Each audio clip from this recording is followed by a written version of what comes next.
chopped her up. He put, I believe her head was in the freezer. Her limbs were in a pot on the stove and in the oven. Officially, he didn't eat any of her, if that's any consolation to the whole thing.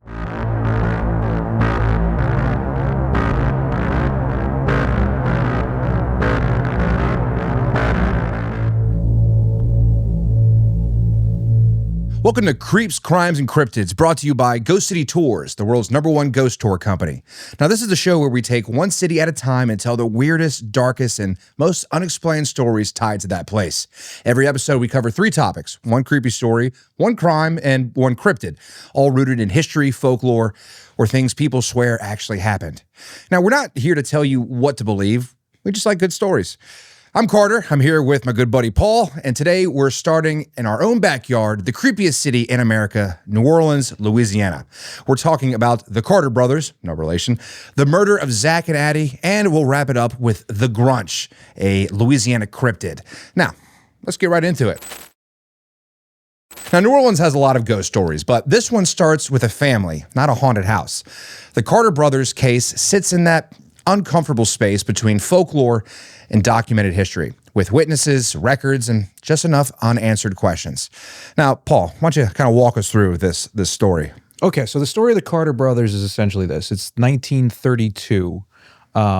A woman comes running, screaming bloody murder out of a house on Royal Street in the French Quarter in New Orleans. She finds a police officer and tells him that she was abducted by 2 men and that they have been basically systematically draining her of blood for the past 3 weeks. Ooh. So the cops go into the house, and what do they find there? But about half a dozen people. Some of them are dead, some of them are alive. They're all chained up, and they all have had blood drained from their bodies. So the police naturally go to arrest the Carter brothers, and they find that they have a very freakish amount of strength, and the Carter brothers then tell the police that they are actually vampires, and they were ultimately executed for their crimes. The end. Okay, I have some follow-ups. Go for it. What you got? Remind me when this was? 1932. And the Carter brothers were prosecuted? They were prosecuted and hung to death. In the city of New Orleans? Yes. We're talking about starting this podcast, and this was one of the first stories that we said. What was it about this one that kind of flicked in your head was like, okay, this is a good one to start off with?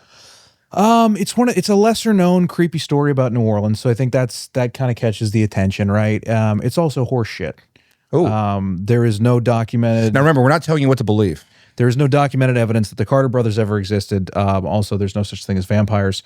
So, you know, in spite of certain people who live in the city of New Orleans who will tell you that they are. Having said all that, it's an interesting and weird story, and it is a piece of folklore that continues from here. But it does remind me of another story that's not about New Orleans, if you'd like to hear that. Yeah, let's go. So, we had to kill some more time here. Yeah, I told you these stories are not long enough for this podcast. So we'll figure it out, folks. I was at a wedding in Wisconsin. I'm sitting at, do you know this story? No. I'm sitting at a table because it's one of those sit-down weddings that the Yankees do, you know? And the guy I'm sitting with asked me what I do, and I tell him, and he's like, oh, I got a great story for you. I was like, okay, what is it? He says, well, I used to shoot pool with this fella, you know? And lo and behold, one day he doesn't show up for the pool game we had there, and turns out he'd been arrested. I said, really? He says, yeah, I tell you what happened there is, see, he had this fella chained up in his basement there, you know, and he had him so with a shotgun rigged up. So if he wiggled around too much on the chains, the shotgun would shoot him in the fucking head. And anyway, one day the fella who's all chained up convinces this fella to go out and get some cigarettes for him. And when the guy does, somehow he wiggles out of these daggone chains, and he goes outside to the neighbor's house and starts banging on the door. Now, you know, the neighbor, she calls the police because the guy who was in the basement was completely naked, of course, you know. And anyway, turns out the guy was a serial killer. Had killed about 12 people, but he was a hell of a pool player, though. It's a true story. It's a true story. I don't know if the story's true. It's true that it's a story that I heard. Yes, you were told this story in Wisconsin, not New Orleans. Yeah. But that's what the Carter brothers reminds me of. Yes. So there really is you haven't found, or there's no proof of the Carter brothers existing? No, I mean, look, if you want to go down the conspiratorial rabbit hole, we could always make the argument that the city of New Orleans covered up the crimes. There's also, look, I mean, New Orleans is not exactly known for being a record-keeping capital of the world. We tend to destroy everything about the city that is great. You know, walk down any incredible New Orleans French Quarter street that used to be beautiful cobblestones and they just pour asphalt on top of it as a perfect example of this. Or you take a beautiful historic building that's been there for 300 years and then you turn it into a Walgreens. And that's how our city is run, because the entirety of the city is owned by like 4 families and they're all the devil. But that's a whole other thing. It has nothing to do with the Carter brothers.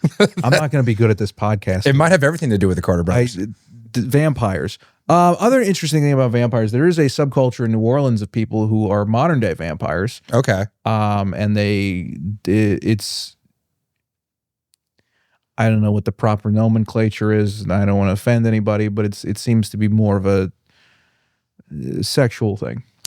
Okay. Interesting. Well, we should definitely do a deep dive on those little sex vampires. Cut that out. All right. Well, if you do actually want to learn more about vampires or the folklore around it, you can check out our flagship podcast, the Ghost City Podcast. Put the link here right there. Our CEO, Tim Nealon, interviewed Dr. Michael Bell, a vampire expert in the northeast region of the country. But they talked a little bit about the New Orleans vampires as well. But in this case, it just seems either a made-up story or some sort of... Was the murder real? The murders? I have not been able to find anything on that. You know, New Orleans there's this like weird line. I think it's because it's such the city is a weird amalgamation of cultures. And we have so many different cultures in such a small place. Like you go to New York, New York's very segregated still, right? There's a Haitian section of New York. There are Irish neighborhoods in New York. There's Italian neighborhoods in New York. So the cultures didn't really intermingle that much until, really the freaking 80s. New Orleans is, this freaking big. So I think what happens is when you have a bunch of cultures, a bunch of different cultures between various African cultures, you got Italians, you got Germans, you got Irish, you got Jewish people, all up in this tiny little bitty pissant town in the swamp, and that all kind of mixes together. I think you get a lot of weird superstitious stuff that comes out of that. Yeah. And it's one of the reasons why people flock to New Orleans every single year to learn about some of this weird gumbo of creepiness. I got another one for you. Okay, let's go. We got a couple more minutes left in this segment. Yeah. This was one that my grandpa told me when I was a kid. It was about the Needle Man. Ooh. I don't know if this is true or not. I've never been able to find any documentation on it. I don't know if this was like a thing that was told to him or what this, but supposedly there was a guy who would dress all in white, kind of like a weird Klan outfit, and run around with syringes and stab children with them. Oh, no. Yeah. I don't know if this was a vaccination program or if this was some crazy man. It's like the anti-RFK. Anyway, well, okay, so from being this our first episode, I think this is a nice little introduction to some of the creeps things. With New Orleans, you've got like a kind of a love-hate relationship with the city, and it really comes out in your storytelling, in that you told a quick story, then immediately went to Wisconsin. Okay, so here's my problem with the city of New Orleans today. I love New Orleans more than pretty much anywhere else on the entire planet. It is where I am, like 6th generation. Basically, everyone in my entire family lineage came off the boat into New Orleans. Like, I love New Orleans, and I love New Orleans culture, and I love the people of New Orleans. The problem with New Orleans is that nobody from New Orleans lives in New Orleans anymore. Very true. So if you go to New Orleans, you're basically going to like a museum or almost like Colonial Williamsburg or something where they're pretending the culture. So you have people who have, and I God love some of these people. I don't mean to disparage all transplants, because there's some really, really good ones who are keeping New Orleans culture alive. And thank God for them, because also who the hell else would live there? Because it's a shithole run by morons. It's the most beautiful city in the world, and then they just pave over beautiful things and they destroy beautiful buildings. And the people who run the city of New Orleans are completely idiotic and often corrupt. There's an old saying that in New Orleans, we don't expect corruption, we demand it. It's insane that in my lifetime, I've watched every single New Orleans mayor get worse, because every time you think they can't get worse, the next one gets even worse than that. It is just astounding. And it's just, again, it's the coolest city on the planet, and it's freaking awesome, and it's just been destroyed. And it makes me very, very depressed. And that's my problem with the city of New Orleans. Well, with that being said, going forward, if we have another New Orleans episode, which of course we will, being right here, and maybe in the future we'll get some folks other than Paul and I to come tell some of these stories, since we're right in the backyard of New Orleans. I guess the front yard, being that we're on the North Shore of New Orleans. But yeah, that'll do it for this first section of the podcast, where we talk about something creepy. Next, we're going to talk about a crime in New Orleans. We'll be right back to the show in just a minute, but first, if this story feels very New Orleans, well, that's not by accident, of course. And Ghost City Tours actually runs walking ghost tours right here in the French Quarter, well, right over there in the French Quarter, where stories like this are a big part of the city's history. And if you want to experience it for yourself, you can find our New Orleans tours at ghostcitytours.com. Paul, what are some of our tours that we do in New Orleans? Well, there's the Bad Bitches tour. Hell yeah. And others. There's others. You can find them all at ghostcitytours.com. All right, let's get back to the episode. All right, guys, fair warning, this next story is a rough one. The murder of Zach and Addy is one of the most disturbing crimes tied to New Orleans, not just because of what happened, but because of how long it went unsolved and the questions that still linger today. This isn't about shock value. It's about understanding why this case still matters today. Now, Paul, take us through what happened with Zach and Addy. All right. So I think the best way to tell this story is to actually start at the end of the story. Okay. So if you go online, and I don't recommend doing this because it's very disturbing, but you can find it online. There is actually, you can see security camera footage. This guy, Zach, was at a rooftop bar in New Orleans at the top of a hotel. And you can see him, he's got his drink, and he's just kind of strange off by himself. And he walks from the bar, he goes up to the ledge of the building, goes back to the bar, comes back to the ledge of the building. He does that a handful of times, then eventually he jumps off. And when the police went to retrieve his body, in his pocket, they found a note that said, "This wasn't a suicide. I had to repay for the life that I took." And so, not understanding this, the police then went to his apartment, which actually sat over a voodoo shop in the French Quarter. And when they walked inside, they found that Zach had killed and dismembered his girlfriend, Addy. He chopped her up. He put, I believe her head was in the freezer. Her limbs were in a pot on the stove and in the oven. Officially, he didn't eat any of her, if that's any consolation to the whole thing. But yeah, prior to this happening, Zach and Addy had kind of gained sort of, I guess, a little bit of notoriety, for lack of a better way to put it, right after Katrina, because people not from here may not know this, but during Katrina, the French Quarter didn't flood. That's because the French Quarter is the highest part in the city.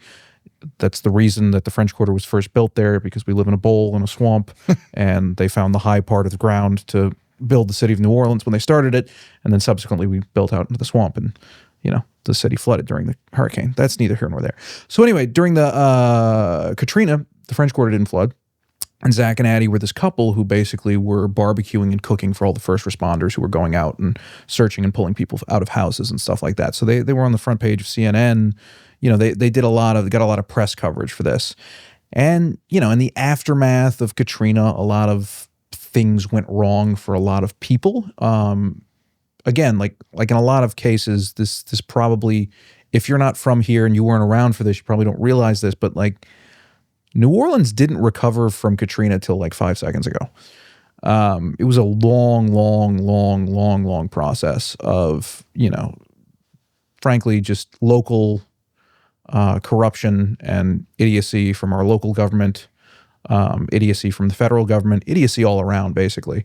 And a lot of people just left the city, and it kind of fell into disrepair and created all kinds of problems for a lot of people. So anyway, that time period was apparently very stressful for them. Zach was a military vet, got off of his meds, had some mental issues, and ultimately killed his girlfriend. A lot of people try to blame it on voodoo because they were above a voodoo shop. And today, supposedly, the voodoo shop has like what's the word I'm looking for? Like a memorial to them upstairs where the apartment was. Traditionally speaking, first of all, nobody practices voodoo anymore. I'm sure there's like 3 people who do, and they'll probably yell in the comments that I'm disrespecting voodoo culture by saying nobody practices voodoo anymore. But realistically, like, number one, please comment. It's not a thing in New Orleans anymore. It's a tourist gimmick. Okay. Yes, I'm sure there's somebody out there who still does it, but whatever. Number 2 is that voodoo does not have human sacrifice as part of its practice. It's mostly, like herbal remedies and stuff like that. So it had nothing to do with voodoo. Also, the shop is it's a tourist trap shop. That's what it was. So it's a nonsense claim. Anyway, that's the story. But there's another wrinkle and another twist here. Okay. So there was about 10 years ago or so, there was a show called The Final Witness, some CBS show. It was a true crime show. And the whole idea was that they would take true crime stories and get an actor to narrate the story as if they were the person who had gotten killed. And they did it. The first episode was on the Zach and Addy case. And throughout it, they did interviews. And one of the people that they interviewed was a woman who was best friends, supposedly, with Addy, right? Here's where that gets interesting and weird, right? Okay. About a week after this episode airs, the woman who's Addy's best friend, who was like prominently featured in this episode, gets arrested because she and a guy she was, I guess, whatever, with, abducted a stripper off of Bourbon Street, who subsequently, her torso washed up on the beaches of the Mississippi Gulf Coast. Whoa. That is weird. It's weird. It's like it's one of those that you're like, huh. Yeah, it's like, yeah, huh. I better not ask more questions. Yeah. I will say that I knew a guy who used to, many, many years ago, was a bouncer at several strip clubs down there. And he would often... How'd you know him? Let's not talk about my past, all right? But he told me, he was like, yeah, girls go disappear all the time. He was like, whether it's drugs or serial killers or whatever, it's just a common thing. Like, because, and they don't really ask questions about it. Yeah, I mean, New Orleans and South Louisiana as a whole, it's definitely, like, I believe we lead the nation in the amount of unsolved crimes. Yes, yeah, we have more unsolved murders than anywhere else in the United States. Yeah. Do you think part of that is because we have so many areas that you could dump a body or dispose of a body? Yeah, it's not hard to get rid of a body down here. Also, like, just realistically, who's gonna go trudge out through the swamp to go look for it? Yeah. And then there's also just there's that statistic, whatever it is, the first 48, right? If you don't solve a crime in the first 48 hours, you're not gonna figure out who did it. Let's be realistic about this. People on the whole, if let's say society is a bell curve, Okay. right? So you got people on one side are very smart, and the people on the other side are very dumb, right? Presumably that transpires across all disciplines of careers, right? Mm-hmm. So then there's a bell curve of people in law enforcement. Sure. So that means half of the people in law enforcement are below the national average IQ. Statistically speaking. Mm-hmm. Not saying everybody in law enforcement. But that's just, like you said, like that goes with every industry. So like, here's a 50-50. Like, you're the smart one, I'm the dumbass. Sure. Depends on the day, really. Depends on the day, yeah. Anyway, the point is that, you put that out there, what are they going to do, Also, what do I'm not good at this, dude. I can't say the things I want to say.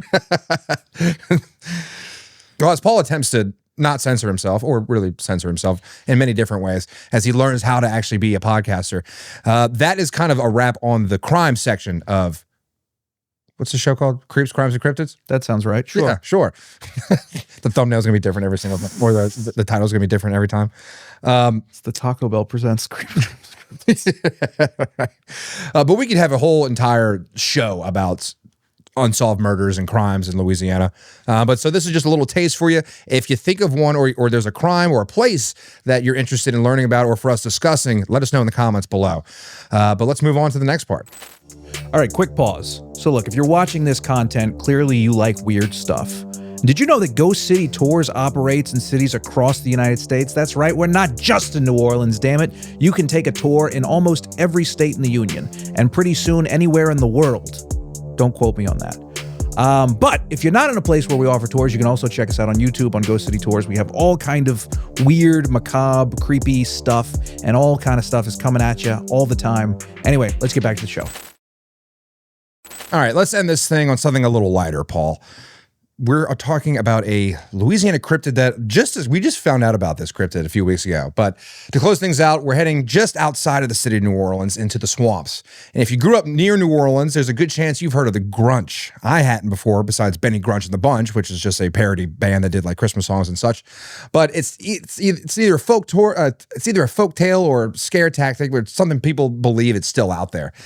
Jump in whenever, by the way, Paul. But here's what people say the Grinch actually is, right? It's like a humanoid creature with like red beady eyes. It's got, scaly skin. It's got claws, hangs out in the swamps. And there's a whole kind of backstory to like what the Grunch, how it came to be. So you're familiar with Marie Laveau, right? Of course. Yeah. So the voodoo queen, voodoo priestess, Marie Laveau, according to legend, she came in contact with this devil boy, and it was like this satanic humanoid creature that she wanted to make sure it was not going to reproduce. So naturally, in order to make sure someone doesn't reproduce, you cut its nuts off.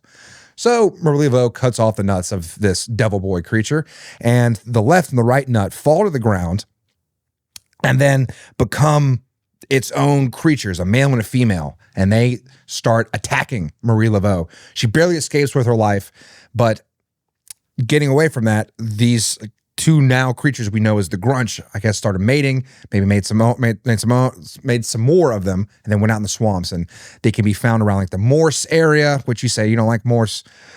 No, not Morse, Months. Months. Yeah, That's right. No. They can be found around the Months area, some of the bayous around the New Orleans area. Apparently, there's a Grunch street that if you drive by the train tracks and you honk your horn 3 times, you run around the car 3 times, you can allegedly summon the Grunch.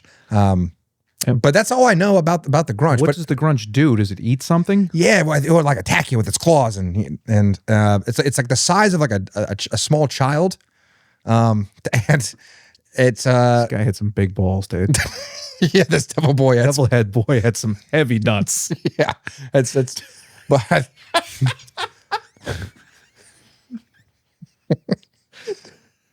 Devil boy was dragging him around. Yeah, that's a devil man. Good Lord. No wonder she had to cut him off. Yeah. So what I've come to understand is the Grunch is one of those things that like parents tell their kids like, hey, do what you're told or the Grunch is going to get you. Yeah. That's, yeah. Just like one of those, like did your parents ever freak you out with like weird mythological cryptids or creatures? They didn't have to. We're Catholic. Yes. It was, God is watching. That's all we needed. And it worked. I never did heroin. That's good. Yeah. That's good. You know, speaking of being Catholic, there's a strong body of evidence that Marie Laveau actually never practiced voodoo, and she was actually a devout Catholic. Really? Yeah, her daughter, there was a guy who wrote a book about Marie Laveau in the early 1900s claiming she was a voodoo priestess. And Marie Laveau's daughter went to like a book signing and started screaming at the man because he was implying that her mother was a sorceress, basically. And she really resented that. And there's actually no historical basis for Marie Laveau having practiced voodoo at all.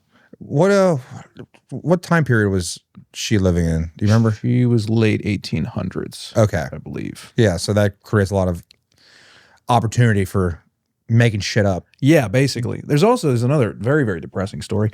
In the 1950s, I believe, Marie Laveau's grandson at this point, there was a very wealthy guy in the city of New Orleans whose kid got sick, really sick. And Marie Laveau's grandson was a doctor, and they went and got him to try to heal the kid because they thought that he would be able to conjure some voodoo magic, essentially. And the kid wound up dying. And Marie Laveau's grandson mysteriously disappeared shortly thereafter, presumably murdered by angry whites. The more you know. They do be getting angry. Well, happy we can make this the lighter section. Look, folks, we're gonna figure it out. We're getting our sea legs over here, and it is kind of funny that we kind of started with like these pre-planned topics, and then just all of them divulged into other things, which maybe that's what the show becomes. Let us know in the comments. Any more thoughts on the Grunch, Paul?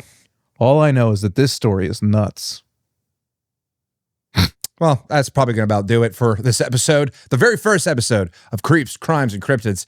If you enjoyed it, you're a psycho. But if you did, make sure you're following the show wherever you listen. And if you're watching on YouTube, please hit that subscribe button.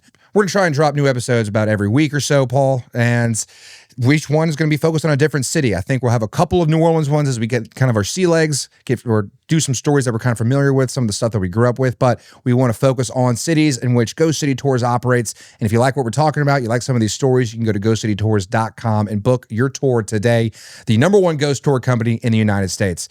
But until next time, that's Paul. I'm Carter. We'll see you next time. If you enjoyed this episode, please subscribe to the show on whatever platform you use for podcasts, and be sure to check out our other content on the Ghost City Tours YouTube page. The stories, theories, and opinions shared on Creeps, Crimes, and Cryptids are those of the hosts alone and do not necessarily reflect the views of Ghost City Tours, living, dead, or otherwise.